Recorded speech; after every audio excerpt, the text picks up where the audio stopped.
ഓരോ സഹനവും ദൈവത്തിൻ്റെ അനുഗ്രഹമാണ്. ഇതെനിക്ക് ശരിക്കും ബോധ്യപ്പെട്ടിട്ടുള്ളൊരു കാര്യമാണ്. സഹനം, ഞാൻ വിചാരിച്ചുകൊണ്ടിരുന്നത് സഹനം അത് വലിയ കഷ്ടമാണ്. സഹനം, ദൈവമേ സഹനത്തിൻ്റെ മുമ്പിൽ ഒറ്റ ഉത്തരമേ ഉള്ളൂ നമുക്ക് തോന്നും, ആത്മഹത്യ. സഹനം വരുന്നവരൊക്കെ പോയി മരിക്കുക. പലരും പറയില്ലേ, മടുത്തു അതുകൊണ്ട് മരിക്കാനാ തോന്നുന്നത്.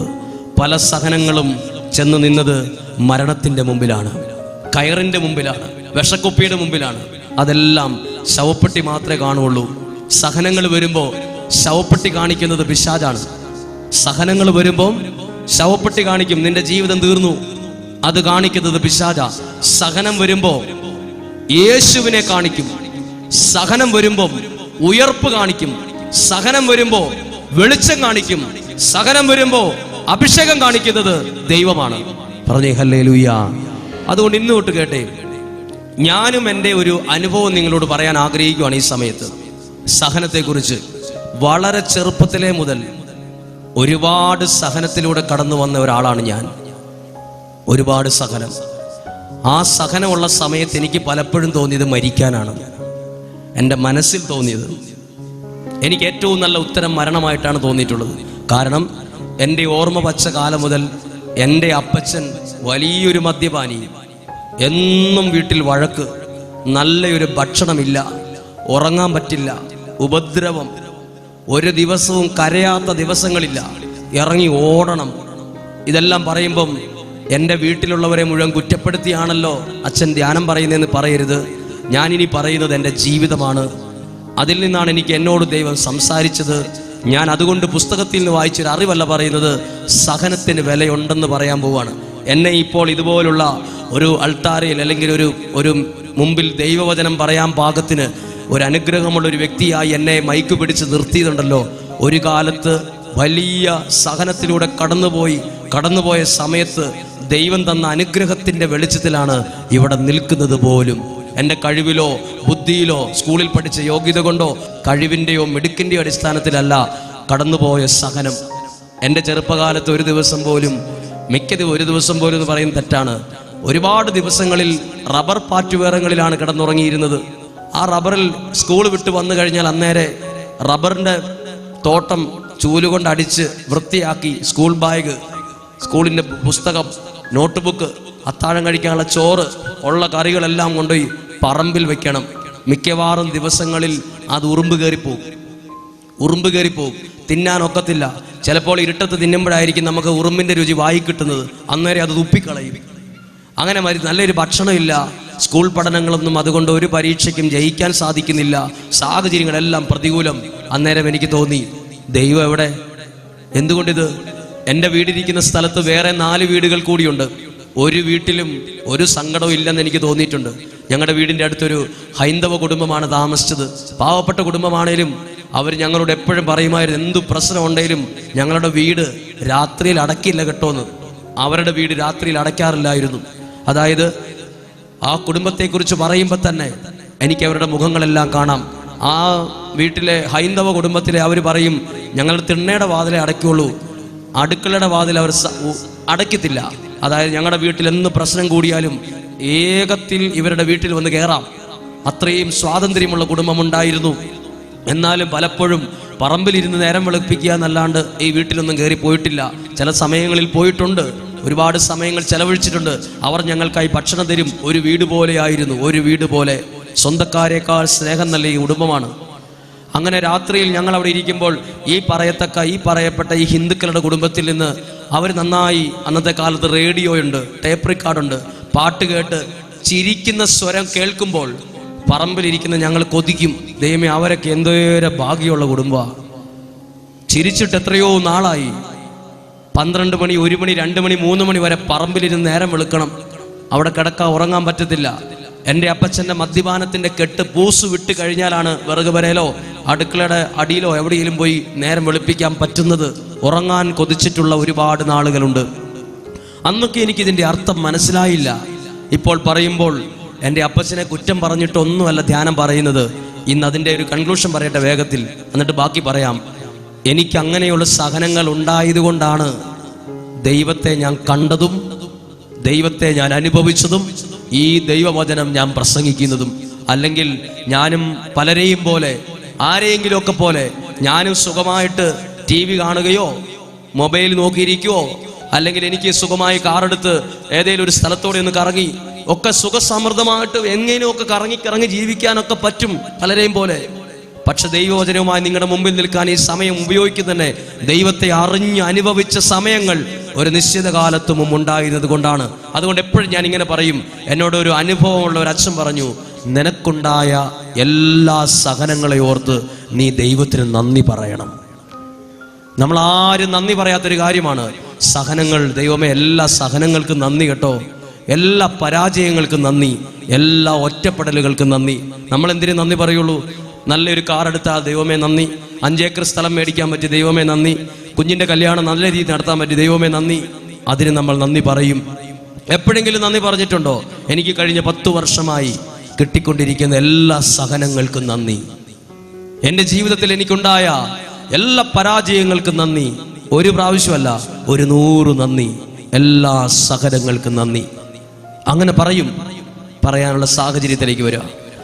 അങ്ങനെ ഞാൻ ജീവിച്ച സമയത്ത് നല്ലൊരു ഭക്ഷണത്തിന് വേണ്ടി പോലും കൊതിച്ചു.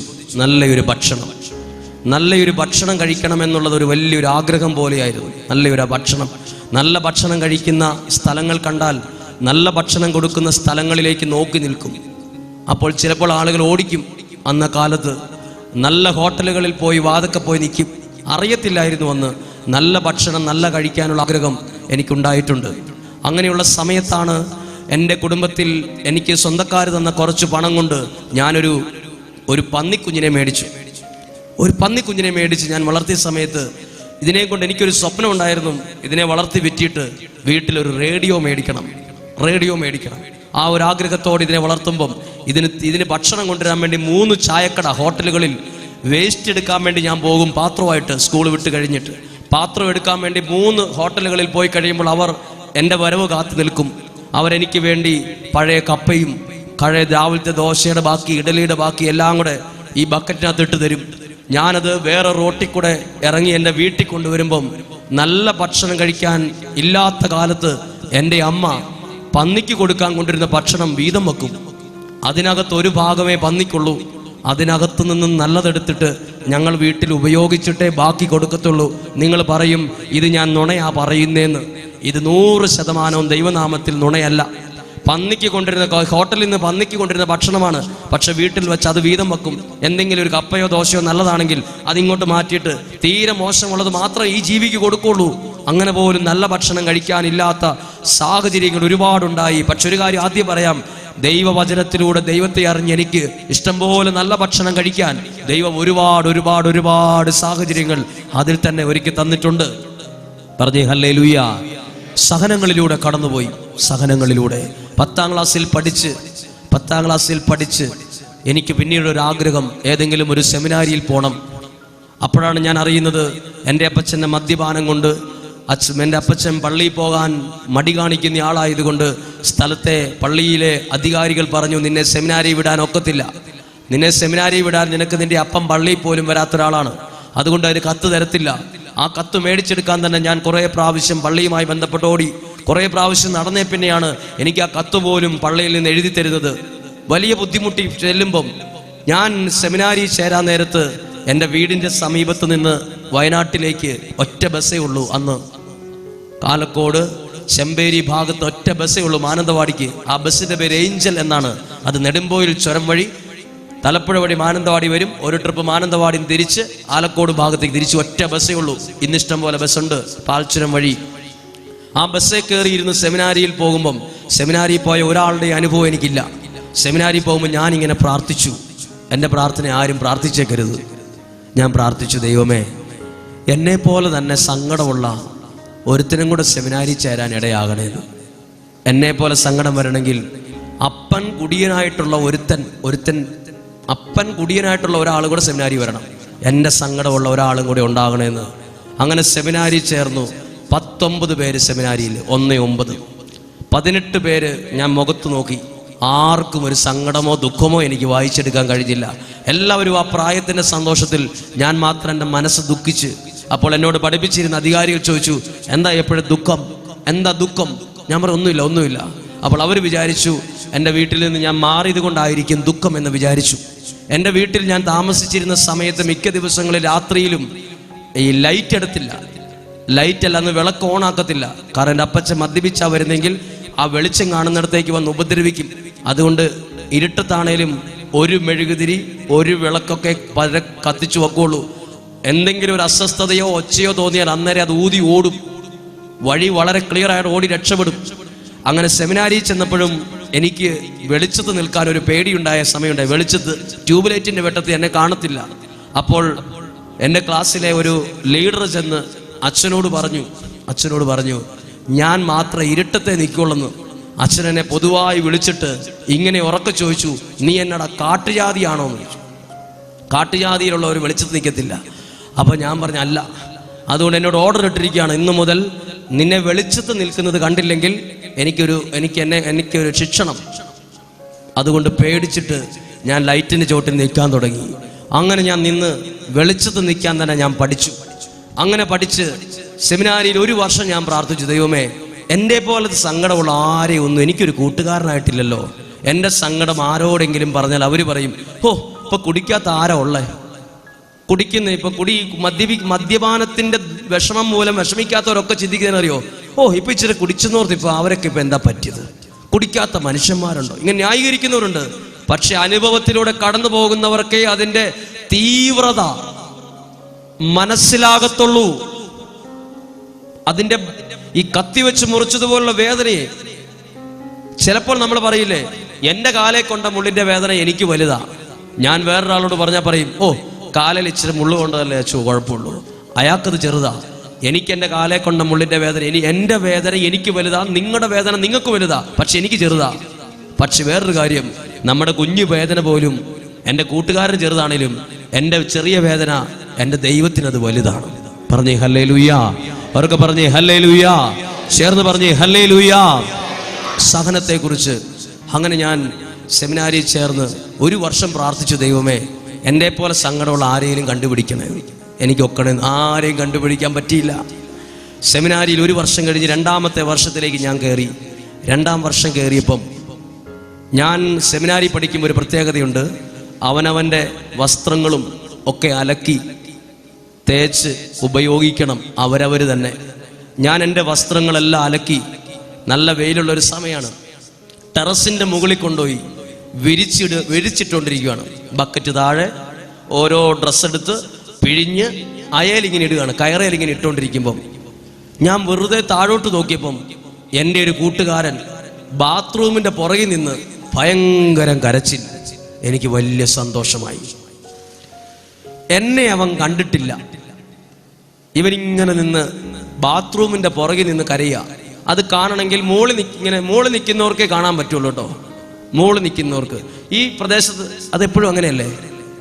നമ്മുടെ സഹനങ്ങൾ നമ്മുടെ കൂടെയുള്ളവർക്കൊന്നും കാണാൻ പറ്റില്ല. നമ്മുടെ മുകളിൽ നിൽക്കുന്നവർക്കേ നമ്മുടെ വേദന അറിയുള്ളൂ. അതാരാ നമ്മുടെ മുകളിൽ നിൽക്കുന്നത്? അതെപ്പോഴും നമ്മുടെ ദൈവമാണ്. നമ്മുടെ മുകളിൽ നിൽക്കുന്ന നമ്മുടെ ദൈവത്തിനെ നമ്മുടെ സങ്കടം കാണാനും അറിയാനും പറ്റുള്ളൂ. ബാക്കിയുള്ളവരൊക്കെ അത്രയല്ലേ ഉള്ളൂ, അതൊന്നും കുഴപ്പമില്ല, സാരമില്ല, കുഴപ്പമില്ല, നിന്റെ കുഴപ്പമെന്ന് പറഞ്ഞ് നമ്മളെ തള്ളിപ്പറയും ചിലപ്പം. അപ്പം ഞാൻ എൻ്റെ ഈ കൂട്ടുകാരൻ കരയുന്നത് കണ്ടപ്പം ഞാൻ ബാക്കി തുണി അവിടെ ഇട്ടിട്ട്, എന്നെ അവൻ കണ്ടിട്ടില്ല.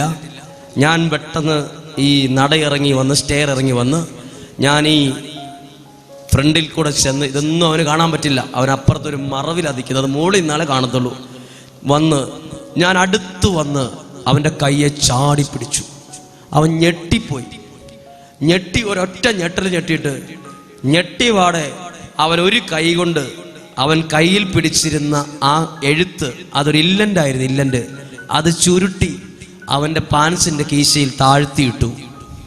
ഞാൻ ചോദിച്ചു, എന്താണ് കരഞ്ഞത്? ഒന്നുമില്ല എന്ന് പറഞ്ഞു. കരയാൻ ഒന്നുമില്ലെന്ന് പറഞ്ഞു. ഒന്നുമില്ലാതിരിക്കില്ല. എന്തുകൊണ്ട്? അവൻ ആ എഴുത്ത് എന്നെ കാണിക്കാൻ ഒരിക്കലും ഇഷ്ടപ്പെട്ടില്ല. അപ്പം ഞാൻ വിചാരിച്ചു, നീ വിഷമിക്കുമൊന്നും വേണ്ട, നീ എന്തായാലും പറയാൻ പറഞ്ഞു. അങ്ങനെ കുറച്ചു നേരം സംസാരിച്ചപ്പം അവൻ്റെ കീശയിൽ നിന്ന് ഈ കത്തെടുത്ത് എൻ്റെ കയ്യിലേക്ക് തന്നു. ഞാനത് വായിച്ചു. അതിൻ്റെ ചുളുക്ക് നിവർത്തി ഞാൻ വായിച്ചപ്പോൾ എനിക്ക് സന്തോഷം കൊണ്ട് ഇരിക്കാനും നിൽക്കാനും പറ്റുന്നില്ല. കാരണം അവൻ്റെ അപ്പനും ഇതിനേക്കാൾ കുടിയാണ്. ഈ വിവരം അവൻ്റെ അമ്മ എഴുത്തിലൂടെ എഴുതി അറിയിച്ചിരിക്കുകയാണ്. ഞാൻ കണ്ടതിൽ ഒറ്റ വ്യത്യാസമേ ഉള്ളൂ, കൈയക്ഷരത്തിനും പേനയുടെ മഷിക്കും വ്യത്യാസം. കണ്ടന്റ് വളരെ സെയിം. ഞാൻ കൈ കൊടുത്തിട്ട് പറഞ്ഞു, കൺഗ്രാജുലേഷൻ.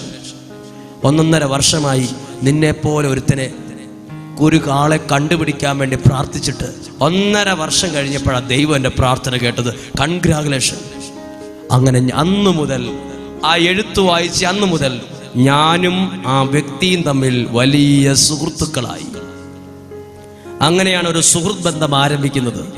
അങ്ങനെ പിന്നീട് ഞാൻ എൻ്റെ വീട്ടിൽ നിന്ന് ഒരു കത്ത് വന്നാലും ഇതേ ആശയമായിരിക്കും. അതുകൊണ്ട് ഞാൻ മിക്കവാറും അത് ഓടിച്ചിട്ട് വായിച്ചിട്ട് ഇവന് തന്നെ കൊടുത്തേക്കും. ഇവൻ്റെ വീട്ടിൽ നിന്ന് ഒരു കത്ത് വന്നാൽ ഞാനും വായിക്കും. ഇവൻ്റെ ഒരു പ്രത്യേകത, ഒറ്റ കത്തും കളയില്ല, അതെല്ലാം പെട്ടിക്കകത്ത് അടുക്കി വെക്കും. ഞാൻ ഏത് കത്ത് കിട്ടിയാലും അത് വായിച്ച് അന്നേരം കീറിക്കളയും. കാരണം ഈ സങ്കടമുള്ള സാധനം വീണ്ടും കണ്ട് വീണ്ടും നമ്മുടെ മനസ്സ് ദുഃഖിച്ചു പോകും. അതുകൊണ്ട് ഇത് പെട്ടെന്ന് കീറി തുറക്കളയും. അങ്ങനെ ഞങ്ങൾ ഒരുമിച്ച് ഇങ്ങനെ മുന്നോട്ട് പോയി. 3 വർഷം കഴിഞ്ഞ് 4ാമത്തെ വർഷത്തിലേക്ക് സെമിനാരിയിൽ പ്രൊമോഷൻ കിട്ടി. 4ാമത്തെ വർഷത്തിലേക്ക്.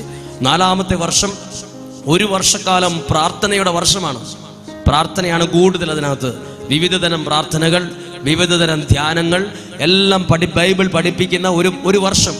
അവിടെ ചെന്നപ്പോൾ അവിടെ പഠിപ്പിച്ചുകൊണ്ടിരുന്ന അച്ഛൻ പറഞ്ഞു, ഇതിൻ്റെ അടുത്തൂടെയാണ് പുഴ ഒഴുകുന്നത്, അതുകൊണ്ട് നിങ്ങൾ പുഴയിലാണ് കുളിക്കേണ്ടത്.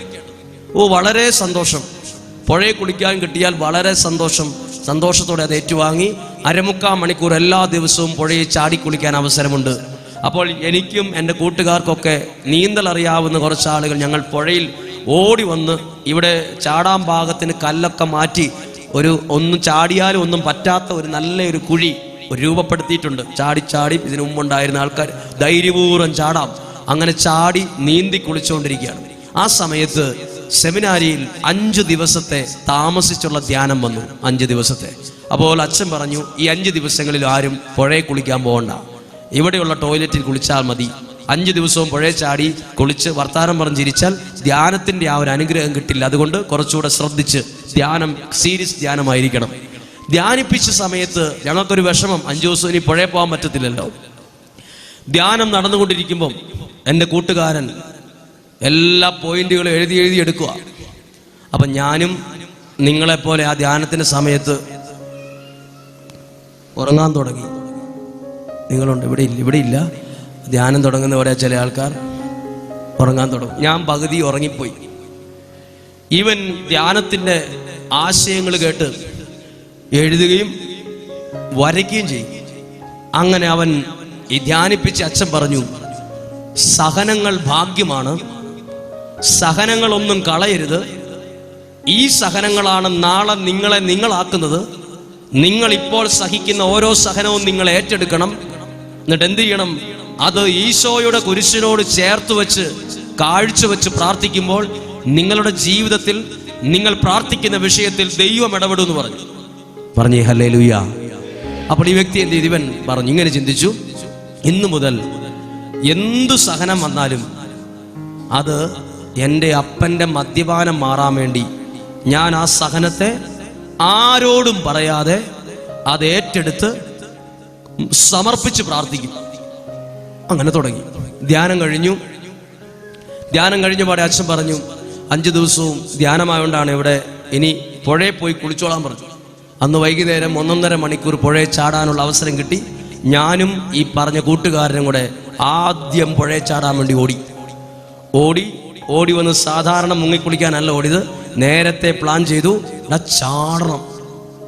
അതുകൊണ്ട് ഡ്രസ്സൊക്കെ മാറ്റി ചാടാനുള്ള പാകത്തിന് ഞാനും എൻ്റെ കൂട്ടുകാരൻ, അവൻ മുന്നിലും ഞാൻ പുറകിലുമായി ഒരുങ്ങി നിൽക്കുകയാണ്. അപ്പോൾ ഇവൻ ചാടാൻ റെഡി 1 2 3 പറയുന്നുണ്ടെങ്കിലും മുന്നോട്ട് പോകുന്നില്ല. അപ്പം ഞാൻ അവൻ്റെ 2 ഒരത്തേലിങ്ങനെ പിടിച്ചിട്ട് ഒരൊറ്റ തള്ളു ഇപ്പോഴാണെന്ന് പറഞ്ഞു, പോയി ചാടണമെന്ന് പറഞ്ഞ് ഇവൻ ആ തള്ളലിൽ ഒരു 1 2 3 പറഞ്ഞ് എടുത്ത് ആ വെള്ളത്തിലേക്ക് ഒരു ചാട്ടം. ചാടിക്കഴിഞ്ഞിട്ട് ഇപ്പുറത്തെ സൈഡിൽ ചാടണമെന്നാണ് എൻ്റെ പ്ലാൻ. ചാടിയിട്ടില്ല. ഇവൻ ചാടലും ഇവനൊരൊറ്റ കാറിച്ച അയ്യോന്ന്.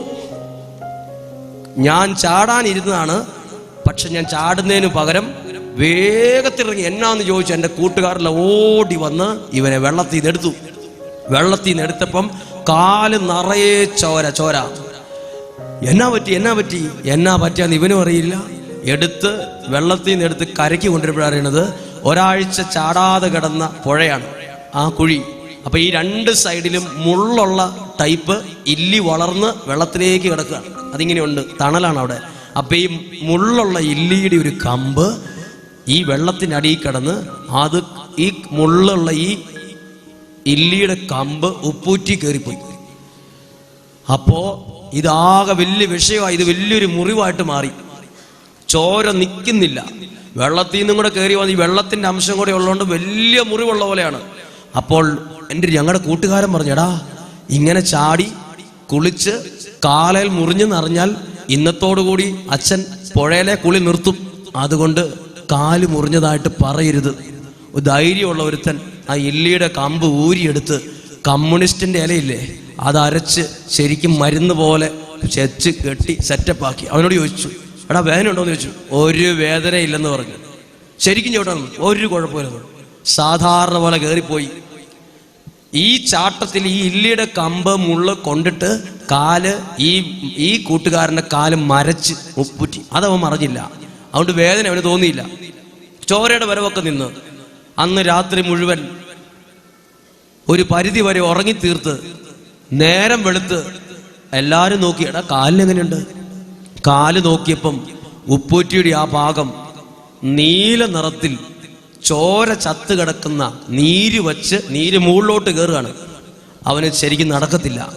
അന്ന് പകലും ആരെയും കാണിക്കാതൊക്കെ നടന്നു. അന്ന് രാത്രിയിൽ കിടക്കാൻ വന്നപ്പം എല്ലാവരും സുഖമായിട്ട് ഇറങ്ങുമ്പം ഇവൻ മാത്രം പുതപ്പ് മൂടി പുതപ്പിനകത്ത് കരയാണ് ഇരുന്ന്. പുതപ്പിനകത്ത് കിടന്ന് കരഞ്ഞു. അപ്പോ എല്ലാവരും ലീഡറിനോട് പറഞ്ഞു, പോയി പറ, ഇത് വലിയ സീരിയസ് ആയി മാറും, സീരിയസ് ആവും. അങ്ങനെ എൻ്റെ ലീഡർ ചെന്ന് പാതിരാത്രി 12 മണിയോടെ സമയമാണ് ഏകദേശം. രാത്രിയിൽ ഉറങ്ങിക്കിടന്ന അച്ഛനെ വാതിലിൽ മുട്ടി അച്ചോന്ന് വിളിച്ചു. എഴുന്നേറ്റില്ല. വീണ്ടും വിളിച്ചു, ഉറക്ക വിളിച്ചു. അച്ഛൻ ചോദിച്ചു, ആരാന്ന് ചോദിച്ചു. അപ്പോൾ ഇവൻ പേര് പറഞ്ഞിട്ട് പറഞ്ഞു, ഞാനാണ്. എന്തിനാന്ന് ചോദിച്ചു. അത് കൂട്ടുകാരൻ്റെ കാലിൽ ഇല്ലിമുള്ളു കൊണ്ടെന്ന് പറഞ്ഞു. അച്ഛൻ ഉറക്ക ചോദിച്ചു, മുറിയുന്നു. 6:30 കാലയിലാണ് പാതിരാത്രി 12 മണിക്ക് മുള്ളു കൊണ്ടെന്ന് ചോദിച്ചു. പാതിരാത്രിയിൽ ആരുടെയും കാലേ മുള്ളു കൊള്ളാറില്ലല്ലോ. ഉടനെ അച്ഛൻ ഈ ഉറക്കം പോയതിന് ദേഷ്യത്തിൽ ആ മേശയിലിരുന്ന് ചൂരലും എടുത്തുകൊണ്ട് കാലേ മുള്ളു കൊള്ളവനെ കാണാനായിട്ട് വന്നു. ഭയങ്കര സീൻ. എല്ലാ ലൈറ്റുകളും ഓണാക്കി 12:30 എല്ലാവരും എഴുന്നേപ്പിച്ചു. ഇത് 1-2 ദിവസമായി ഈ മുള്ളു കൊണ്ടിട്ട് ഇത് ആരും പറഞ്ഞിട്ടില്ല. എല്ലാവരും പേടിച്ചിങ്ങനെ നിൽക്കുകയാണ്. അപ്പോൾ അച്ഛൻ ഇവനെ വഴക്ക് പറഞ്ഞു. അന്നേരം തന്നെ വണ്ടി സ്റ്റാർട്ട് ചെയ്ത് ആശുപത്രി കൊണ്ടുപോയി. ഡോക്ടർമാർ ഉറക്കത്തെ ചെറിയൊരു ആശുപത്രിയാണ്. അവിടെ കൊണ്ടുപോയി ഡോക്ടറിനെ ഉറക്കത്തിൽ നിന്ന് വിളിച്ചുണർത്തി കാല് കാണിക്കാൻ. ഡോക്ടർ ഉറക്കം പോയതിൻ്റെ ദേഷ്യം തീർത്ത് ഡോക്ടർ 2 കവിൾ സംസാരിക്കുകയും ചെയ്തു. എന്താണ് ഡോക്ടർ 2 കവിൾ സംസാരിച്ചെന്ന് പറഞ്ഞാൽ, ആ ഉറക്കം പോയതിന് ദേഷ്യം ഓരോരുത്തന്മാർ മുള്ളും കൊണ്ടിങ്ങ് വരും. രാത്രിയിലാണ് മുള്ളു കൊള്ളും. 2 ദേഷ്യം. ഇവൻ്റെ കാല് കീറി. അപ്പോൾ ഏകദേശം ഇത്രയും നീളമുള്ള ഇല്ലിയുടെ ഒരു മുള്ള് അത് പൊട്ടിയ മുള്ള് അകത്തുനിന്ന് എടുത്തു. എന്നിട്ടൊരു തുണി പൊതിഞ്ഞ് അവന് തന്നെ കൊടുത്തു. ഡാ, നിന്റെ കാലിൽ ഈ പരുവത്തിലാക്കിയത് ഈ മുള്ള സൂക്ഷിച്ചു വെച്ചോളാൻ പറഞ്ഞു. രാത്രിയിൽ പാതിരാത്രി 2 മണി 3 മണി ആയപ്പോൾ ആശുപത്രിയിൽ നിന്ന് പോയി തിരിച്ചു വരുമ്പോൾ അവൻ്റെ കീശയ്ക്കകത്ത് കാലെ കൊണ്ട മുള്ളു ഇരിപ്പുണ്ട്. അതെടുത്തുകൊണ്ട് വന്ന് എവിടെ കൊണ്ട് വെച്ചു? ഇവൻ്റെ വീട്ടിൽ ഇവൻ്റെ അപ്പച്ചൻ്റെ മദ്യപാനത്തെക്കുറിച്ച് ഇവൻ്റെ അമ്മ എഴുതുന്ന ഓരോ എഴുത്തിൻ്റെയും അടുത്ത് കൊണ്ടുപോയി വെച്ചു. എന്നിട്ട് ഇവൻ ഇങ്ങനെ ഇവനോട് അച്ഛൻ ചോദിച്ചു, കൂട്ടുകാർ ചോദിച്ചടാ, നിനക്ക് വേദനയില്ലായിരുന്നോ? അപ്പോൾ ഇവനൊരു കാര്യം പറഞ്ഞു, ഭയങ്കര വേദനയായിരുന്നു, കട്ട് കഴിക്കുന്ന വേദന ഉണ്ടായിരുന്നു. പക്ഷെ നിങ്ങൾ എല്ലാവരും പറഞ്ഞു അച്ഛനോട് പറയരുത് എന്ന് പറഞ്ഞപ്പോൾ ഞാൻ പറയാതിരുന്നത് നിങ്ങൾ പറഞ്ഞത് കേട്ടിട്ട് മാത്രമല്ല, എനിക്കൊരു തീരുമാനം കൂടി ഉണ്ടായിരുന്നു. എൻ്റെ കാലെ കൊണ്ട ഈ മുള്ളിൻ്റെ വേദന 1 പകലും 2 രാത്രിയും ഞാൻ എൻ്റെ അപ്പൻ്റെ മദ്യപാനം നിർത്തുന്നതിന് വേണ്ടി ഞാനത് കാഴ്ചവെച്ച് പ്രാർത്ഥിച്ചത് കൊണ്ട് എനിക്ക് ആ മുള്ളിൻ്റെ വേദന പറയത്തക്കതായിട്ടൊന്നും തോന്നിയിട്ടില്ല. അപ്പോൾ എല്ലാവർക്കും ഒരു അത്ഭുതം. ഇവനോട് ഇതാര് പറഞ്ഞു? അപ്പോൾ ഇവൻ എന്നോട് പറഞ്ഞു, എടാ, ധ്യാനിപ്പിച്ച സമയത്ത് അച്ഛൻ പറഞ്ഞായിരുന്നു വേദനകൾ കളയരുത്. എങ്ങനെ കളയരുത്? പിറുപിറുത്ത് ശപിച്ച് എൻ്റെ തലവര മോശം അങ്ങനെ പറഞ്ഞ് കളയരുത്. നമ്മൾ ഓരോ സഹനത്തെയും എങ്ങനെയാ കളഞ്ഞത്? തലവര മോശമാ, എങ്ങനെ ഒരു ജീവിതം ദൈവം എന്തിനാ എനിക്ക് തന്നത്? ഇങ്ങനെ പറഞ്ഞ് നമ്മൾ സഹനത്തെ കളയും. സഹനത്തെ കളയരുത്. സഹനം കളയാനുള്ളതല്ല. അതുകൊണ്ടാണ് ഈശോയുടെ കുരിശിന്റെ വഴിയിൽ നമ്മൾ കാണത്തില്ലേ, ഈശോ ഒന്നും മിണ്ടിയില്ല. അടിച്ചു, തൊഴിച്ചു, തുപ്പി, കളിയാക്കി, ഒന്നും മിണ്ടിയില്ല. എന്നതിന്റെ അർത്ഥം എന്താ? എല്ലാം സ്വീകരിച്ചു. നമ്മളിൽ എത്ര പേരുണ്ട് സഹനത്തെ സ്വീകരിക്കുന്നവർ? നമ്മൾ സഹനത്തെ അങ്ങ് ദൂരേന്ന് വരുമ്പോഴേ പൊക്കോ പൊക്കോ പൊക്കോ എന്ന് പറഞ്ഞ് ഓടിച്ചു വിടുന്നവരാണ് നമ്മൾ. ദൂരേന്ന് വരുള്ളൂ. ദൂരേന്ന് വരുമ്പോഴേ എനിക്ക് വേണ്ടെന്ന് പറയണവരാണ്. ഈശോ പറഞ്ഞില്ലേ ഒരു വാക്ക്, എനിക്ക് തന്ന പാനപാത്രം ഞാൻ കുടിക്കും. ഹല്ലേലൂയ. എനിക്ക് എൻ്റെ ദൈവം കുടിക്കാൻ തന്ന ഈ പാനപാത്രം ഞാൻ കുടിക്കും. അങ്ങനെ ഈ ഇവൻ എൻ്റെ കൂട്ടുകാരൻ പറഞ്ഞ്, അങ്ങനെ കുറച്ചു നാൾ കഴിഞ്ഞ് ഇവൻ പറഞ്ഞു സഹനത്തെ ഞാൻ അങ്ങനെ ഏറ്റെടുത്തു എന്ന് പറഞ്ഞു. കുറച്ചു നാൾ കഴിഞ്ഞ്, മാസങ്ങൾ കുറച്ച് കഴിഞ്ഞപ്പം ഇവന്റെ അമ്മ ഒരു കത്തെഴുതിയിരിക്കുകയാണ്. ആ കത്തിന് ചില വ്യത്യാസങ്ങളുണ്ട്. കത്തെഴുതിനകത്ത് അമ്മ എഴുതിയിരിക്കുകയാണ്, അമ്മ എഴുതിയിരിക്കുകയാണ് സംസാരം പോലെ, അപ്പച്ചൻ്റെ മദ്യപാനം നിന്നെ ഓർത്ത് നിർത്തിയിരിക്കുകയാണ്. ഈ കത്തവൻ വായിച്ച പാടെ നിധി കിട്ടിയ നിധി കിട്ടിയ അങ്ങനെ ഇരിക്കും. നമ്മൾ പ്രതീക്ഷിക്കാത്ത നിധി കിട്ടിയാൽ അതേ സന്തോഷത്തോടെ, പണ്ടത്തെ പോലെ ചുളുക്കി കീശയിലിട്ടല്ല, അതേപോലെ തന്നെ എന്നെ കാണിച്ചിടാ, നീ നോക്ക്. അപ്പൊ ഞാൻ ചോദിച്ചു, എവിടെയാ ധ്യാനത്തിന് പോയത് എൻ്റെ അപ്പൻ? എവിടെയും ധ്യാനത്തിന് പോയില്ല. അവന്റെ അമ്മ എഴുതിയിരിക്കുകയാണ്, സെമിനാരിയിൽ പഠിച്ചു വൈദികനാകാൻ പോകുന്ന ഈ മകനെ ഓർത്ത് അവന്റെ അപ്പന്റെ മദ്യപാനം മാറിയ സമയത്ത് ഈ ഒരു വാർത്ത കേട്ടിട്ട് അവൻ എന്നോട് പറഞ്ഞൊരു കാര്യമുണ്ട്. നമ്മൾ വിചാരിക്കില്ലേ നമ്മുടെ സഹനം ആരും കാണുന്നില്ലെന്ന്? അത് വെറുതെയാണ്. നമ്മുടെ സഹനങ്ങൾ കാണുന്ന, അതിന് വിലയിടുന്ന, അതിന് അഭിഷേകം തരുന്ന, അതിന് പ്രതിഫലം തരുന്ന ഒരു നല്ല ദൈവമാണ് നമ്മുടെ ദൈവം. പറഞ്ഞേ ഹല്ലേലൂയ. ഇനി ഒരു കാര്യം ചെയ്തേ, നിങ്ങൾ പാതിരാത്രി 1 മണിക്ക് നിങ്ങളുടെ വീടും മുറിയും കതകും എല്ലാം അടച്ച്, ഒരു മനുഷ്യനും എല്ലാവരും കൂർക്കം വലിച്ചുറങ്ങുമ്പോഴും നമ്മൾ അവിടെ ഇരുന്ന് ദൈവമേ എന്ന് വിളിച്ച് എൻ്റെ വിഷമത്തെ ഓർത്ത് 1 മിനിറ്റ് കരഞ്ഞാൽ നമ്മുടെ ദൈവം അത് കാണും. ബൈബിളിൽ ഒരു വചനം പറയട്ടെ, സങ്കീർത്തനം 56:8. എന്താണ് വചനം? സങ്കീർത്തനം 56:8. അവിടുന്ന്, അയ്യോ ഈ വചനം നല്ല വചനമാണ്, മറക്കരുത്. സങ്കീർത്തനം 56:8 എന്താണ്? അവിടുന്ന് നിന്റെ അലച്ചിലുകൾ എന്ത് ചെയ്തിട്ടുണ്ട്? എന്ത് ചെയ്തിട്ടുണ്ട്? സങ്കീർത്തനം 56:8. അവിടുന്ന് എന്റെ അലച്ചിലുകൾ എണ്ണിയിട്ടുണ്ട്. പറഞ്ഞേ ഹല്ലേലൂയ. നിങ്ങൾ ആരെങ്കിലും അലച്ചിലുകൾ എണ്ണിയിട്ടുണ്ടോ? 2016 തൊട്ട് 2017 വരെ ഞാൻ എത്ര അലച്ചിലുകൾ അനുഭവിച്ചിട്ടുണ്ട്? ആരും എണ്ണാറില്ല. അതെങ്ങനെയും മറക്കാറേ ഉള്ളൂ. എന്തിനാ ദൈവം എണ്ണുന്നത്? ബൈബിളിൽ എഴുതിയിരിക്കുവാണ്, ലോകത്തിലെ ഒരു മനുഷ്യനും എണ്ണാത്തത് ബൈബിളിലെ ദൈവം എണ്ണി. നമ്മൾ പൈസ എണ്ണും, വീടെണ്ണും, സമ്പത്തെണ്ണും, സന്തോഷം എണ്ണും, പക്ഷെ ആരും അലച്ചിലുകൾ എണ്ണാറില്ല. ബൈബിളിലെ ദൈവം നമ്മളോട് പറയാണ്, അവിടുന്ന് നിന്റെ അലച്ചിലുകൾ എണ്ണും. 1, 2, 3, 4, 5 എണ്ണും. എണ്ണുന്നത് എന്തിനാ? ആ എണ്ണുന്നത് ഇതാണ്, ഞാൻ അനുഭവിക്കുന്ന അലച്ചിലുകൾ ദൈവം എണ്ണിയിട്ട് എന്നെ എണ്ണി നാളെ അനുഗ്രഹിക്കാനാണ്. പറഞ്ഞേ ഹല്ലേലൂയ. 2018, 19 നിങ്ങൾ ഏതെങ്കിലും സഹനങ്ങൾ, അലച്ചിലുകൾ എണ്ണി ഏറ്റെടുത്തിട്ടുണ്ടെങ്കിൽ 2020 കഴിയുമ്പോഴായിരിക്കും, 21 കഴിയുമ്പോഴായിരിക്കും, ചിലപ്പോൾ ഒരു 5 വർഷം കഴിഞ്ഞിട്ടായിരിക്കും.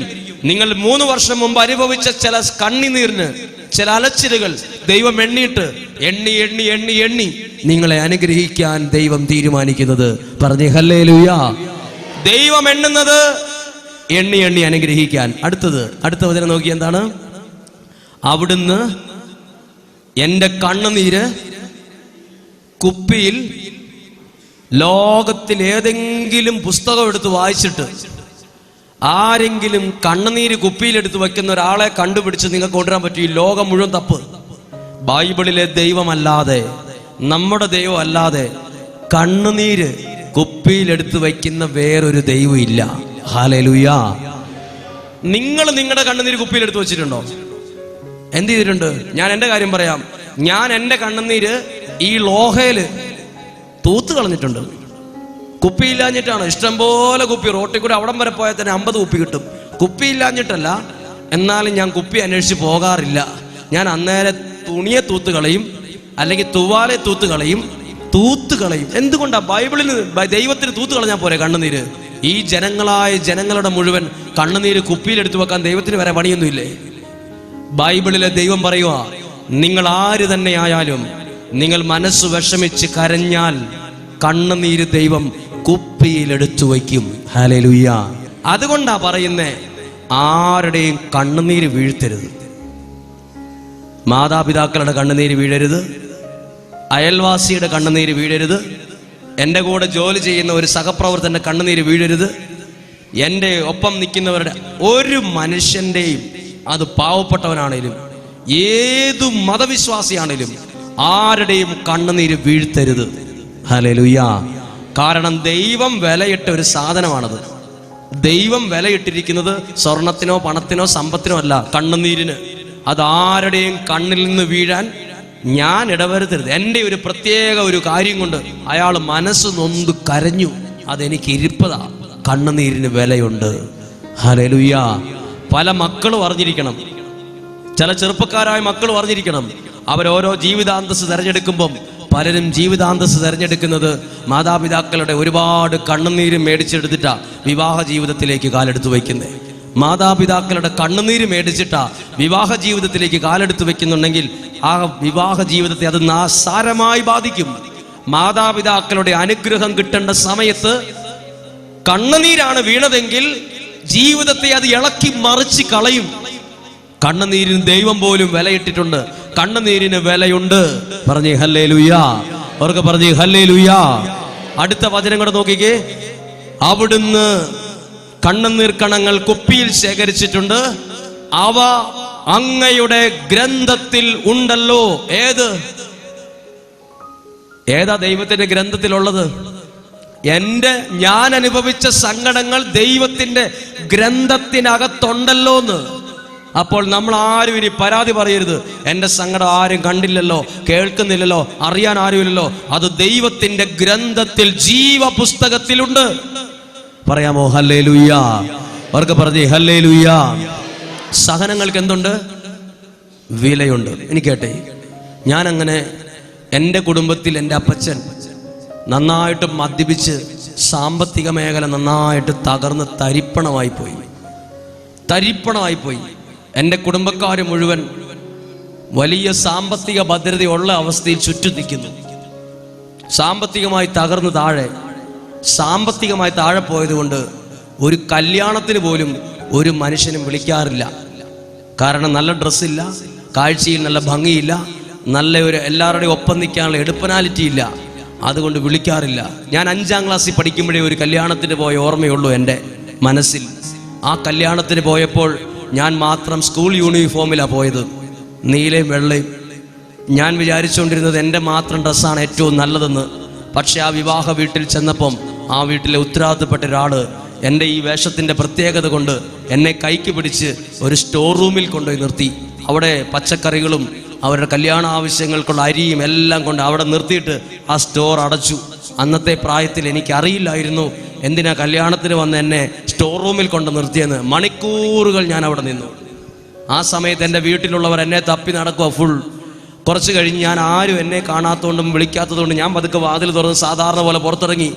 പിന്നീട് കുറച്ചുകൂടി അറിവായപ്പോഴാണ് എനിക്ക് മനസ്സിലായത്, അത് ഞാൻ ആ കല്യാണ വീട്ടിൽ എല്ലാവരുടെ ഒപ്പം നിൽക്കാനുള്ള ഡ്രസ്സും ഒക്കെ ഇല്ലാത്തത് കൊണ്ട് അവരെന്നെ മാറ്റിയതാണെന്ന്.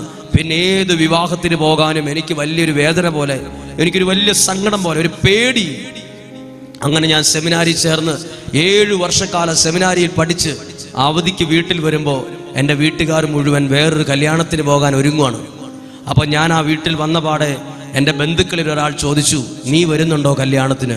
അപ്പോൾ ഞാൻ പറഞ്ഞു, ഞാൻ വരുന്നില്ല. അപ്പോൾ അവർക്ക് എൻ്റെ വിഷമം അറിയാവുന്നതുകൊണ്ട് എൻ്റെ ആ വിഷമം അറിയാവുന്ന ഒരു സഹോദരി, ഞാനൊരു കസേരയിലായിരുന്നത്, എൻ്റെ തലയിലോട്ട് ഇങ്ങനെ കൈവച്ചു.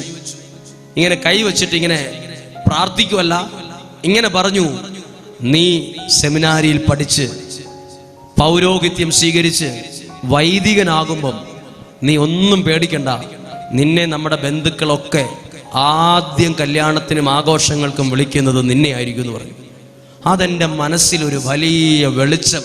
ഒരു വലിയൊരു ലോട്ടറി അടിച്ചാൽ എങ്ങനെ സന്തോഷം, എന്ത് എന്നെ എൻ്റെ ബന്ധുക്കളൊക്കെ അങ്ങ് സന്തോഷത്തോടെ വിളിക്കുന്നൊരു സമയം ഉണ്ടാകുമെന്ന് ഞാൻ ചിന്തിച്ചു. അങ്ങനെ പഠിച്ച് ഞാൻ വൈദികനായി ഫസ്റ്റ് അപ്പോയിൻമെൻറ്റ് ഞാൻ വയനാട് വടുവഞ്ചാലിൽ എനിക്ക് കിട്ടുകയാണ്. 5-6 വർഷങ്ങൾക്ക് മുമ്പ് എനിക്ക് അപ്പോയിൻമെൻറ്റ് കിട്ടുവാണ്. അവിടെ ഒരു ദേവാലയത്തിൽ അപ്പോയിൻമെൻറ്റ് കിട്ടി. ഞാനിങ്ങനെ ഇരിക്കുമ്പം എൻ്റെ വീട്ടിലേക്ക് ഞാൻ ഫോൺ വിളിച്ച് ചോദിച്ചു, അമ്മ ആരുടെയെങ്കിലുമൊക്കെ കല്യാണം ഉണ്ടെങ്കിൽ പറയണം, കല്യാണം ഉണ്ടെങ്കിൽ. അങ്ങനെ ഞാൻ പല പ്രാവശ്യം ചോദിച്ചു. അങ്ങനെ ഒരു പ്രാവശ്യം എന്നോട് എൻ്റെ വീട്ടിൽ നിന്ന് പറഞ്ഞു, നമ്മുടെ ഇന്നയാളുടെ മകൻ്റെ കല്യാണമാണ്. അപ്പോൾ എന്നോട് ഇങ്ങനെയാണ് പറഞ്ഞത് എൻ്റെ വീട്ടിൽ നിന്ന്, നിന്നെ ചിലപ്പം വിളിക്കുമായിരിക്കും. ഞാൻ ചോദിച്ചു, അമ്മ വീണ്ടും അഡ്ജക്റ്റീവ് ആണല്ലോ. എന്താണ് അഡ്ജക്റ്റീവ്? നിന്നെ ചിലപ്പം അഡ്ജക്റ്റീവാണത്. ചിലപ്പോഴേ വിളിക്കുള്ളൂ എന്ന് ഞാൻ ചോദിച്ചു. അപ്പം അവർ വിളിച്ചാൽ നീ നോക്കി വിളിക്കുമായിരിക്കും എന്ന് പറഞ്ഞു. ഞാൻ അങ്ങനെ ഈ ഫോണുമായിട്ട് ഇങ്ങനെ നിന്ന് എന്നെ വിളിച്ചു. തലേ ദിവസമേ വരണമേ എന്ന് പറഞ്ഞു. അന്നേരം ഞാൻ അന്ന് മുതൽ ഒരു ലോഹയും ഒരു പാൻസും ഷർട്ടും സ്റ്റിഫാൻ ഷൈൻ മുക്കി റെഡിയാക്കി. കാരണം ഇന്നാളൊരു കല്യാണത്തിന് പോയപ്പോൾ സ്റ്റോർ റൂമിലാണ് പോയി നിന്നത്. ഇനിയും കല്യാണത്തിന് പോകുമ്പോൾ സ്റ്റോർ റൂമിൽ പോയി നിൽക്കാനൊന്നും പറ്റത്തില്ല, സ്റ്റാൻഡേർഡായിട്ട് പോകണം. തലേ ദിവസം വിളിച്ചിട്ടുമുണ്ട്. അപ്പോൾ എന്നെ വിളിച്ചപ്പോൾ പറഞ്ഞു, നീ വേണം കുർബാന ചെല്ലാൻ, നീ വേണം പ്രസംഗിക്കാൻ. എനിക്കൊരു ഭയങ്കര അംഗീകാരം കിട്ടുകയാണ്. ഞാൻ വയനാട്ടിൽ നിന്ന് തലേ ദിവസം ഈ കല്യാണത്തിൽ പങ്കെടുക്കാൻ ഉടുത്തൊരുങ്ങിപ്പോയി. അവിടെ പോയി വൈകുന്നേരം 5 മണി 5:15 സന്ധ്യയോടടുത്ത സമയത്ത് ഞാൻ ആ വീട്ടിൽ കയറി ചെന്നു. ആ വീട്ടിൽ കയറി ചെന്നപ്പം എനിക്ക് ഒരു മൈൻഡും ഒരു വിലയും ആരും തന്നില്ല. അപ്പം തന്നെ ആകെ തളർന്നു. ഓശാന ഞായറാഴ്ചത്തെ കഴുതയുടെ അനുഭവമാണ് എനിക്കുണ്ടായത്. എന്താണ് ഓശാന ഞായറാഴ്ചത്തെ കഴുത? ഓശാന ഞായറാഴ്ചത്തെ കഴുത സ്റ്റാൻഡേർഡ് കഴുതയാണ്. ഓശാന ദിവസം ഈ കഴുത ആൾക്കാർ തുണി വിരിച്ചിടുന്നു, ഓല വീശുന്നു. ഈ കഴുത എന്താ പറ്റി? അത്ഭുതപ്പെട്ടു. ഈ കഴുതയെക്കുറിച്ച് വേറൊരു വ്യക്തി കഥ എഴുതി. കഥയിലെ കഴുത ഇങ്ങനെയാണ്. ഓശാന കഴിഞ്ഞു, പിറ്റേ ദിവസം ഈ കഴുത വിചാരിച്ചു എല്ലാവരും എന്നെ ബഹുമാനിക്കുമെന്ന്. അങ്ങനെ വിചാരിച്ച് പഴയ സ്ഥലത്ത് ചെന്നപ്പം എല്ലാവരും കല്ല് പെറുക്കി എറിഞ്ഞ് ഓടിച്ചെന്നായി ഈ കഴുതനെ. കഥയിലെ കഴുതയുടെ പ്രത്യേകത, എനിക്കാരും ബഹുമാനമോ അംഗീകാരമോ സ്നേഹമോ തരുന്നില്ല. ഭക്ഷണം കഴിച്ചോന്ന് പോലും ആരും ചോദിക്കാതെ വന്നപ്പം ഞാൻ പെട്ടെന്ന് ആ കല്യാണ വീട്ടിൽ നിന്ന് 20 മിനിറ്റിനുള്ളിൽ ഇറങ്ങി ഞാൻ എൻ്റെ വീട്ടിലേക്ക് പോയി. എൻ്റെ വീട്ടിൽ ചെന്നപ്പോൾ എന്നെ അറിയുന്ന 1-2 പേര് ചോദിച്ചു, എന്താ ഒരു വിഷമം, എന്താ ഒരു മൂഡ് ഔട്ട്? ഞാൻ പറഞ്ഞു, ഒന്നുമില്ല, ഒരു കുഴപ്പമില്ല എന്ന് പറഞ്ഞു. ഞാൻ വീട്ടിൽ ചെന്ന് എൻ്റെ ഡ്രസ്സൊക്കെ മാറി വേറൊരു ഡ്രസ്സ് എടുത്തിട്ട് ഞാൻ എൻ്റെ കയ്യിലെ ഫോണുമായി കുറച്ച് ദൂരം വഴിയിലൂടെ വന്നിട്ട് ഞാൻ എൻ്റെ ഒരു കൂട്ടുകാരനെ ഫോൺ വിളിച്ചു. എടാ നീ എവിടെയാ? ഞാൻ ഇന്ന സ്ഥലത്ത്, നാളെ നീ വാ, നിന്റെ വണ്ടിയായിട്ട് വാ, എനിക്കൊരു കല്യാണത്തിന് പോകണം, നീ വരണമെന്ന് പറഞ്ഞു. അവൻ പറഞ്ഞു വരും, നാളെ 7 മണി 7:30 ആകുമ്പോൾ ഞാൻ അവിടെ ഉണ്ടാവുമെന്ന് പറഞ്ഞു. പിറ്റേ ദിവസം നേരം എടുത്തു. ഈ കല്യാണത്തിന് പോകാൻ വേണ്ടി ഞാൻ റെഡിയായി. 7:15 കഴിഞ്ഞപ്പോൾ ഇവൻ വന്നെന്നെ ഫോൺ വിളിച്ചു. ഞാൻ എത്തിയെന്ന് പറഞ്ഞു. ഞാൻ ചെന്നു. ഒരു 7:45 ഈ കല്യാണം നടക്കുന്ന പള്ളിയുടെ മുറ്റത്ത് ഞാൻ എത്തി. അവിടെ കല്യാണം നടക്കുന്നത് 10:30. 10:30-10:45 ആകുമ്പോഴേ കല്യാണത്തിന് ആൾക്കാരെത്തുള്ളൂ. ഇത് 8 മണിക്ക് മുമ്പേ ഞങ്ങൾ അവിടെ എത്തി. ഞാനും എൻ്റെ കൂട്ടുകാരനും. ഒരു മനുഷ്യൻ ആ പ്രദേശത്തില്ല. കല്യാണം നടക്കുന്ന അടയാളങ്ങളൊന്നുമില്ല. അങ്ങനെ ഞങ്ങൾ മണിക്കൂറുകളോളം സംസാരിച്ച് സമയം കഴിഞ്ഞ് 10:15, 10:20, 10:30 സമയത്ത് എൻ്റെ ഫോണിലേക്ക് ഒരു കോൾ വരുവാണ്. എന്നെ ഇങ്ങോട്ട് വിളിക്കുകയാണ്. എവിടെയുള്ളത്? പെട്ടെന്ന് വീട്ടിലേക്ക് വാ, പ്രാർത്ഥന ചൊല്ലി വീട്ടിൽ നിന്ന് പള്ളിയിലേക്ക് ഇറങ്ങാൻ സമയമായി എന്ന് പറഞ്ഞു. ഞാൻ എൻ്റെ കൂട്ടുകാരടാ എന്നെ വിളിക്കുന്നുണ്ട്, നീ വേഗം വണ്ടി എടുക്കാൻ പറഞ്ഞു. വണ്ടി എടുത്ത് ഈ വീട്ടിലേക്ക് കയറി ചെല്ലുമ്പോൾ ആ വീട് നിറയെ ആളുകളാണ്. ഒരു വലിയ കല്യാണമാണ്. ഈ വീട് നിറയെ ആളുകൾ. ഞാൻ ആൾക്കാരുടെ ഇടയിലൂടെ ഞാനും എൻ്റെ കൂട്ടുകാരനും കൂടെ തിണ്ണയിലേക്ക് കയറിയപ്പം 5-6 വീഡിയോക്കാരും 3 ഫോട്ടോഗ്രാഫർമാർ തന്നെയുണ്ട്. നിരന്ന് നിൽക്കുകയാണ്. അപ്പോൾ കല്യാണം കഴിക്കാൻ പോകുന്ന ചെറുക്കനെ ഞാൻ വർഷങ്ങൾക്ക് മുമ്പേ കണ്ടിട്ടുള്ളൂ. അടുത്ത് വർഷങ്ങളായി കണ്ടിട്ടില്ല. കാരണം അവൻ വിദേശത്തായിരുന്നു. ഞാൻ സെമിനാരിയിലും അടുത്തടുത്ത് കണ്ടിട്ടില്ല. 2 സമയത്ത് അവധിക്ക് വരും പോകും, പക്ഷെ വിളിക്കാറൊന്നുമില്ല. അങ്ങനെ ഞാൻ അവിടെ കല്യാണ വീടിൻ്റെ ആ മുറിക്കകത്ത് കയറി. ഇവനെവിടെയാണെന്ന് അറിയാൻ വേണ്ടി ഞാൻ എൻ്റെ വിരളയിൽ ഇങ്ങനെ പൊങ്ങി. ഞാൻ ഇങ്ങനെ നോക്കി, ഇവനെ ഒന്ന് കാണണമെന്ന് ആഗ്രഹിച്ച്. അങ്ങനെ നോക്കിയപ്പം ഇവൻ ഒരു ഫോൺ ചെയ്ത് അകത്ത് നിപ്പുണ്ട്. ഞാനിങ്ങനെ നോക്കുന്നത് അവൻ കണ്ടപ്പോൾ ഈ ഫോൺ ഇവൻ കട്ട് ചെയ്തിട്ട് പെട്ടെന്ന് ആ ബന്ധുക്കളിടയിലൂടെ എൻ്റെ അടുത്തേക്ക് വന്നപ്പോൾ എൻ്റെ മനസ്സ് ഭയങ്കര സന്തോഷമായി. കാരണം എന്നെ പരിചയപ്പെടാൻ വരുവാണല്ലോ എന്ന് ഞാൻ ഓർത്തു. എൻ്റെ അടുത്തേക്ക് വന്നിട്ട് കൈ ഇങ്ങനെയല്ല വന്നത്, കൈ ഇങ്ങനെ വന്നിട്ട് പറഞ്ഞു, നീ കുർബാന ചെല്ലണ്ടെന്ന് പറഞ്ഞു. നീ കുർബാന ചെല്ലുകയും വേണ്ട, പ്രസംഗിക്കുകയും വേണ്ടെന്ന് പറഞ്ഞു. എന്നെ പരിചയപ്പെടാൻ വരുവാന്ന് ഞാൻ കൈ നീട്ടി. എനിക്ക് കിട്ടിയത് അപ്പോൾ വീഡിയോ എടുക്കാൻ വന്നവരും ഫോട്ടോ എടുക്കാൻ വന്നവരെല്ലാം അങ്ങോട്ടും ഇങ്ങോട്ടും നോക്കുന്നു. ഈ ചുറ്റുവട്ടത്ത് നിന്ന് ആൾക്കാർ കേൾക്കത്തക്ക വിധമാ പറഞ്ഞത്.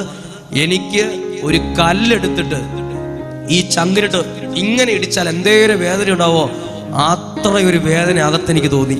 അകത്ത് ദൈവം ഇത് കഷ്ടമായി പോയല്ലോ എന്ന് എനിക്ക് തോന്നി. അപ്പോഴേ എൻ്റെ ഇത് പറഞ്ഞു കേട്ടപാടെ ഇവന്റെ ഫാദർ ഓടി വന്നിട്ട്, ഇവന്റെ ചേട്ടനങ്ങൾ ഓടി വന്നിട്ട് പറഞ്ഞു, അത് നീ പറയണ്ട, അത് അച്ഛന്മാർ തീരുമാനിക്കട്ടെ എന്ന് പറഞ്ഞു. അപ്പോൾ എന്നോട് കുറച്ച് ദിവസങ്ങൾക്ക് മുമ്പേ പറഞ്ഞത് കുർബാന ചെല്ലണം, പ്രസംഗം പറയണം, കല്യാണം കെട്ടിക്കണം എന്ന് എന്നോട് പറഞ്ഞു. നമ്മുടെ ബന്ധുക്കളിൽ ആകെ ഒരു അച്ഛനേ ഉള്ളൂ, നീ വേണം എല്ലാം ചെയ്യാനൊക്കെ എന്നോട് പറഞ്ഞ് എനിക്ക് പ്രതീക്ഷ നൽകിയതാണ്. പെട്ടെന്ന് ഞാൻ ഈ വീട്ടിൽ നിന്ന് എന്നോട് പറയാണ്, അത് നോക്കണ്ട, പ്രാർത്ഥിക്കാൻ പറഞ്ഞു വീട്ടിൽ നിന്ന്. എനിക്കിന്നും അറിയില്ല ആ വീട്ടിൽ എന്താ ഞാൻ പ്രാർത്ഥിച്ചതെന്ന്. എന്തോ പ്രാർത്ഥിച്ചിട്ടുണ്ടെന്ന് എനിക്കറിയാം, ബോധത്തോടെ ഞാൻ പ്രാർത്ഥിച്ചിട്ടില്ല. ഒരു അബോധാവസ്ഥയിലായ പോലായിപ്പോയി. ഞാൻ ആ വീട്ടിൽ നിന്ന് ആദ്യം ആ കല്യാണ വീട്ടിൽ നിന്ന് പുറത്തിറങ്ങുന്നത് ഞാനാണ്. എൻ്റെ ഈ കൂട്ടുകാരനും വേഗത്തിറങ്ങി ഈ വണ്ടിക്ക് കയറി നേരെ ഈ പള്ളിയുടെ മുമ്പിൽ താഴെ കൊണ്ടേ വണ്ടി നിർത്തിയിട്ട് ഇവൻ പറഞ്ഞു, എന്ത് ചെയ്യണമെന്ന് എന്നോട് ചോദിച്ചു. എന്ത് ചെയ്യണം എനിക്കൊരു ഉത്തരമില്ല. അപ്പം ഞാൻ പറഞ്ഞു, എന്തായാലും ഈ കല്യാണം കൂടാൻ വേണ്ടി വന്നതാണ്, നീ പള്ളിയിലേക്ക് വണ്ടി വിട്. അങ്ങനെ പള്ളിയിലേക്ക് വണ്ടി പോയി. അവിടെ ചെല്ലുമ്പോഴാണ് അറിയുന്നത്, ഈ കല്യാണം കെട്ടിക്കാൻ ഈ കുടുംബം, എൻ്റെ ബന്ധുക്കൾ 8 അച്ഛന്മാരെ ഓൾറെഡി വിളിച്ചിട്ടുണ്ട്. ഞാൻ 9ാമത്തെ ആളാണ്. ഞാനല്ല കുർബാന ചെല്ലേണ്ടത്, പാട്ടുപാടാൻ അറിയുന്ന നല്ല ഒരു അച്ഛനെ കുർബാന ചെല്ലാൻ വിളിച്ചിട്ടുണ്ട്. നന്നായി പ്രസംഗിക്കുന്ന മറ്റൊരച്ഛനെ പ്രസംഗം പറയാൻ വിളിച്ചിട്ടുണ്ട്. അങ്ങനെ ബന്ധുക്കളായ ഞാൻ പ്രതീക്ഷിച്ചു പോയത് എനിക്ക് ഏറ്റവും സൈഡിലൊരു സ്ഥലം തന്നു. ഞാൻ അവിടെ നിന്ന് കുർബാനയ്ക്ക് കൂടി. കല്യാണം കഴിഞ്ഞ പാടെ ഈ അൾത്താരയിൽ നിന്നിറങ്ങി കുർബാനക്കുപ്പായം മാറി ഞാൻ വേഗത്തിൽ ഈ വണ്ടിയെ കയറി. ഇവനോട് ഞാൻ പറഞ്ഞു, മാനന്തവാടിക്ക് ബസ് കിട്ടുന്ന എവിടെയെങ്കിലും കൊണ്ടുപോയി എന്നെ വിടാൻ പറഞ്ഞു. അങ്ങനെ മാനന്തവാടിക്ക് ബസ് കിട്ടുന്നൊരു സ്ഥലത്ത് എന്നെ കൊണ്ടുവിട്ടു. ആ സമയത്ത് എൻ്റെ മനസ്സിൻ്റെ അവസ്ഥ, ഈ വയറിൻ്റെ മുകളിലേക്ക് എനിക്ക് വലിയ ഒരു കല്ലിരിക്കുന്ന പോലെ എനിക്ക് തോന്നുന്നു. കല്ല്. ഞാനത് അളന്നു നോക്കി എത്ര കിലോ ഉണ്ടെന്ന്. 550 കിലോ ഉള്ള ഒരമ്മിക്കല്ല് ഇരിക്കുന്ന പോലെ എനിക്ക് തോന്നുന്നു. എത്ര കിലോ? 550 കിലോ ഉള്ള ഒരു അമ്മിക്കല്ല് നിങ്ങളുടെ ചങ്കിനകത്ത് ഇരിപ്പുണ്ട്, നിങ്ങൾ വീണു പോകും നേരത്ത്. അങ്ങനെ ബസ് കയറി വന്ന് തിരിച്ച് ഞാൻ വയനാട് വടുവഞ്ചാലിലെത്തി. എത്തിയപ്പോൾ എന്നോട് അച്ഛന്മാർ ചോദിച്ചു, കല്യാണത്തിനൊക്കെ പോയിട്ട് സന്തോഷമൊന്നുമില്ലല്ലോ. എനിക്ക് പറയാൻ പറ്റുമോ എൻ്റെ ബന്ധുക്കളുടെ കല്യാണത്തിന് പോയിട്ട് എനിക്ക് ദുഃഖമാ കിട്ടിയെന്ന്? ഞാൻ തിരിച്ചു വന്ന് എനിക്കിത് ആരോടും പറയാൻ പറ്റില്ലാത്തൊരു സങ്കടമായി എൻ്റെ ഹൃദയത്തിനകത്തിരിക്കുകയാണ്. കല്ല്. അക്ഷരാർത്ഥത്തിൽ ഇത് കല്ലാണെന്ന് പറയാൻ കാരണം, എനിക്ക് ചില സമയത്ത് ശ്വാസം എടുക്കാൻ പറ്റുന്നില്ല. ചില സമയത്ത് ഞാൻ തന്നെ എന്നെ ചങ്കിലിട്ട് അടിക്കും. എനിക്ക് ഉറങ്ങാൻ പറ്റുന്നില്ല. ഈ സങ്കടം എന്നെ വല്ലാണ്ട് ഉപദ്രവിക്കുന്ന പോലെ എനിക്ക് തോന്നുവാണ്. ചിരിക്കാൻ പറ്റില്ല, സന്തോഷമില്ല, സമാധാനമില്ല. ഇതെങ്ങനെയും ഒഴിവാക്കണ്ടേ? അങ്ങനെ ഞാൻ ഇരിക്കുമ്പോഴാണ് മംഗലാപുരത്ത് നിന്ന് എൻ്റെ ഒരു കൂട്ടുകാരനായ വൈദിക വിദ്യാർത്ഥി ഫോൺ വിളിക്കുകയാണ്. പേര് ഫെബിൻ. പേര് വിളിച്ചിട്ട് എന്നോടൊരു പ്രാർത്ഥനാ സഹായം. അതെ അച്ഛാ, ഞാൻ ഫോൺ വിളിച്ചതേ, ഈ മംഗലാപുരം സെമിനാരി പഠിക്കുന്ന ഒരു തമിഴന് തലയിൽ മുടിയില്ല. ഞാൻ ചോദിച്ചു, ഞാനെന്ത് വേണം? അപ്പോൾ അവൻ പറഞ്ഞു, അതെ അച്ഛാ, അവൻ ഈ മുടിയില്ലാത്തതുകൊണ്ട് ഭയങ്കര വിഷമമാണ്.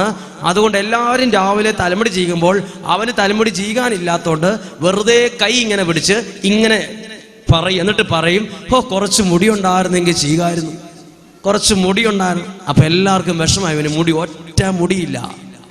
അപ്പോൾ ഫെബിൻ എന്നോട് പറയുവാണ്, മുടി വരാൻ പ്രാർത്ഥിക്കണം. ഞാൻ പറഞ്ഞു, എടാ, മുടി വരാൻ പ്രാർത്ഥിക്കുന്ന ഞാനല്ല, ഇന്ദുലേഖയാണ്. മുടി വരാൻ പ്രാർത്ഥിക്കുന്ന ഞാനാണോ? മുടി വരാൻ പ്രാർത്ഥിക്കണം, ആ സാമ്പർ ഓയിലുണ്ട്, അത് വെച്ച് പ്രാർത്ഥിച്ചാൽ മതി, തേച്ചാൽ മതി എന്ന് പറഞ്ഞു. ഞാൻ കളിയാക്കി പറഞ്ഞിടാ, മുടി വരാൻ പ്രാർത്ഥിക്കണേ, ഇന്ദുലേഖ നമ്പർ വേണത്ര, ഇന്ദുലേഖ വിളിക്കാൻ പറഞ്ഞു. ഇവൻ പറഞ്ഞു, അച്ഛൻ എന്തായാലും പ്രാർത്ഥിക്കാൻ പറഞ്ഞു. ഈ ഫോൺ കട്ട് ചെയ്തു. ഞാൻ ആ തമിഴിന് മുടി വരാനൊന്നും പ്രാർത്ഥിക്കാൻ പോയില്ല. പിന്നെ പ്രാർത്ഥിച്ചിട്ട് മുടി ഇപ്പം വരുമല്ലേ? അങ്ങനെയാണ് നമ്മളൊക്കെ ഈ ഉള്ള വിഷമൊന്നും തേക്കണ്ടായിരുന്നല്ലോ തലയിൽ, പ്രാർത്ഥിച്ചാൽ പോരായിരുന്നോ? ഞാൻ വിശ്വസിച്ചില്ല.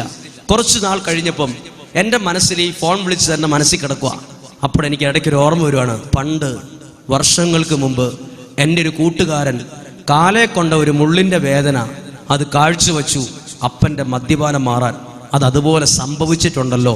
എന്നാൽ ഒരു പരീക്ഷണം നടത്തി കളഞ്ഞേക്കാം. എന്ത്? ഈ കല്യാണത്തിന് പോയപ്പോൾ എനിക്ക് മാത്രം അമ്മിക്കല്ലാണ് തന്നത്. എല്ലാവർക്കും ബിരിയാണി ആയിരുന്നു, എനിക്ക് അമ്മിക്കല്ല്. അതാണിപ്പോൾ ഇവിടെ ഇരിക്കുന്നത്. അതിവിടെ ദഹിക്കാതെ കിടക്കുക. ഞാനിങ്ങനെ പ്രാർത്ഥിച്ചു, ദൈവമേ, എനിക്ക് എൻ്റെ ഈ ചങ്കിനകത്ത് കിട്ടി ഈ അമ്മിക്കല്ല് പോലത്തെ വിഷമമുണ്ടല്ലോ, അത് ഞാൻ സ്റ്റാമ്പ് ഒട്ടിച്ച് ആ തമിഴിന് കൊടുക്കാൻ പോവുകയാണ്. എനിക്കതുകൊണ്ട് ഒരു ഗുണമില്ല. അതുകൊണ്ട് ഇതിനെന്തേലും ഈ സഹനത്തിനൊരു ഗുണമുണ്ടെങ്കിൽ ആ തമിഴന് തലയിൽ മുടിയായിട്ട് വരട്ടെ എന്ന് ഒരു പ്രാവശ്യം ധ്യാനത്തിന് പറഞ്ഞപ്പോൾ ആൾക്കാർ കേട്ടു, തമിഴൻ മുടിയട്ടെ എന്നാണ് അച്ഛൻ പ്രാർത്ഥിച്ചത്. നോ നോ നോ, മുടിയല്ല, മുടിയട്ടെ എന്നല്ല, മുടി, തലമുടി. എന്തായാലും പ്രാർത്ഥിച്ച് കുറച്ച് നാൾ കഴിഞ്ഞപ്പോൾ തൊട്ട് എൻ്റെ മനസ്സ് കുറേ ശാന്തമായി. മനസ്സ് ഫ്രീ ആയി, ഞാൻ പഴയ പോലെയായി. അങ്ങനെ ഞാനൊരു ശവസംസ്കാരത്തിൽ പങ്കെടുത്തോണ്ടിരിക്കുമ്പോൾ ഞാനിങ്ങനെ ഇരിക്കുമ്പം ഇതാ ഈ ഒരു ശവസംസ്കാരത്തിൽ പങ്കെടുക്കാൻ ഈ ഫെബിൻ ബ്രദറും ഉണ്ട്. അപ്പോൾ പെട്ടെന്ന് എനിക്ക് ഓർമ്മ വന്നു, തമിഴന് മുടി വരാൻ പ്രാർത്ഥിച്ചിട്ട് അവൻ കണ്ടാ പ്രശ്നമാണ്. അതുകൊണ്ട് ഞാൻ വേറൊരു തടിയുള്ളൊരു അച്ഛൻ്റെ പുറകിൽ പോയി നിന്നു. അച്ഛൻ എങ്ങോട്ട് മാറിയാലും ഞാൻ അങ്ങോട്ട് മാറിക്കൊണ്ടിരിക്കും. ഞാൻ വയനാട്ടിലെത്തിയപ്പോൾ തിരിച്ചു വിളിച്ചു, അയ്യോ ഒരു നുണ പറഞ്ഞു ഫെബിനെ, അയ്യോ ഞാൻ മറന്നുപോയി നിന്നെ കാണണമെന്ന് ഉദ്ദേശിച്ച്. ഞാൻ പെട്ടെന്നൊരു വണ്ടി കിട്ടിയപ്പോൾ എന്തായിരുന്നു കാണണമെന്ന് പറഞ്ഞത്? അപ്പോഴാണ് ഈ ഫെബിൻ പറയുന്നത്, അതേ ഞാൻ കാണണമെന്ന് പറഞ്ഞത്, ഞാൻ ഒരു പ്രാർത്ഥനാ സഹായം ചോദിച്ചിട്ടില്ലായിരുന്നു അച്ഛനോട്, ഒരു തലമുടി ഇല്ലാത്തൊരു തമിഴിൻ്റെ കാര്യം. ഉണ്ട്, എന്തെങ്കിലും കുഴപ്പം, എന്തെങ്കിലും മാറ്റമുണ്ടോ?